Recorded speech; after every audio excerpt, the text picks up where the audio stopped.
కిరణ్స్ కిచెన్కి స్వాగతం. అందరికీ దివాళీ శుభాకాంక్షలు.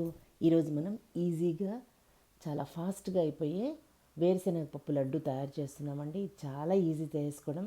చిన్నవాళ్ళైనా కొత్తగా మ్యారేజ్ ఫ్యామిలీ స్టార్ట్ చేసిన వాళ్ళైనా చేసుకోవడం చాలా ఈజీ. దీనికి కావాల్సిన పదార్థాలు నేను డిస్క్రిప్షన్ బాక్స్లో కూడా ఇస్తాను.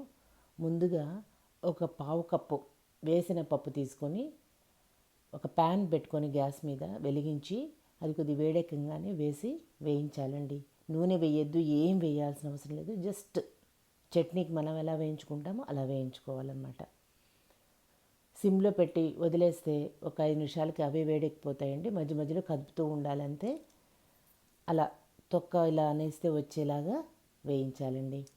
గ్యాస్ ఆఫ్ చేసేసుకొని మధ్యలో ఒక 3 స్పూన్ల నువ్వులు వేసేసి వదిలేసేయండి. నువ్వుల్ని సపరేట్గా వేయించాల్సిన అవసరం లేదు. ఆ ప్యాన్ హీటే చాలండి దానికి.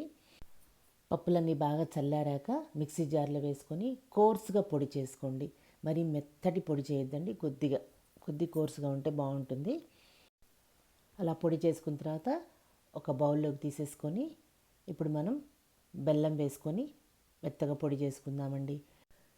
ఇక్కడ నేను పావు కప్పు పప్పుకి పావు కప్పు కంటే కొద్ది తక్కువగా బెల్లం తీసుకున్నానండి. మీరు బెల్లం ప్లేస్లో షుగర్ కూడా తీసుకోవచ్చు, చక్కెర కూడా వేసుకోవచ్చు అండి, అది మీ ఇష్టము.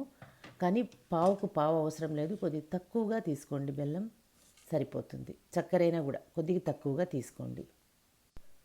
ఉండలు ఏమీ లేకుండా ఉండడానికి బెల్లంని కూడా మిక్సీలో జార్లో వేసేసి మెత్తగా పొడి తయారు చేసి పెట్టుకున్నానండి.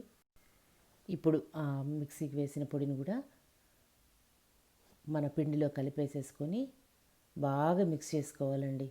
మొత్తం అంతా బెల్లం పట్టేటట్టుగా, స్వీట్నెస్ అంతా పప్పుకంతా పట్టేటట్టుగా బాగా కలుపుకొని కొద్దిగా తురిమిన ఎండు కొబ్బరి ఒక 2 స్పూన్లు వేసుకున్నాండి. ఇది ఆప్షన్, మీ దగ్గర ఉంటే వేసుకోండి, లేకపోతే లేదనమాట. దీంట్లో ఒక 1/2 స్పూను ఎలాచీ పౌడర్ వేసేసుకొని, యాలకుల పొడి, కొద్దిగా ఒక 2 స్పూన్ల నెయ్యి తీసుకొని సన్నగా చేసుకున్న క్యాష్యూస్ వేయించి పెట్టుకున్నానండి. అది 2 నుంచి 3 స్పూన్ల నెయ్యి మన ఇష్టం అండి. మామూలుగా బెల్లం చక్కెర వేసాం కాబట్టి ఉండ చుట్టడానికి బాగా వస్తుంది. అలా రానప్పుడు కొద్దిగా నెయ్యి ఎక్కువ వేసి వేయించుకోండి. అవసరం ఉండకపోవచ్చు.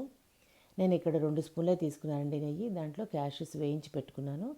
అది కూడా వేసేసి అన్నీ బాగా మిక్స్ చేసి ఉండగట్టుకోవడమేనండి. చాలా ఈజీ కదా.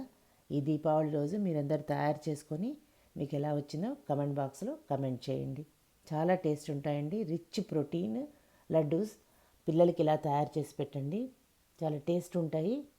వాళ్ళు ఇష్టంగా కూడా తింటారండి. కొత్తగా మన ఛానల్ ఎవరన్నా చూస్తుంటే సబ్స్క్రైబ్ చేసుకోండి, లైక్ చేయండి, షేర్ చేయండి. పక్కనే ఉన్న బెల్ ఐకాన్ క్లిక్ చేస్తే మీకు నోటిఫికేషన్స్ వస్తాయండి. Please like, share, subscribe. Thank you.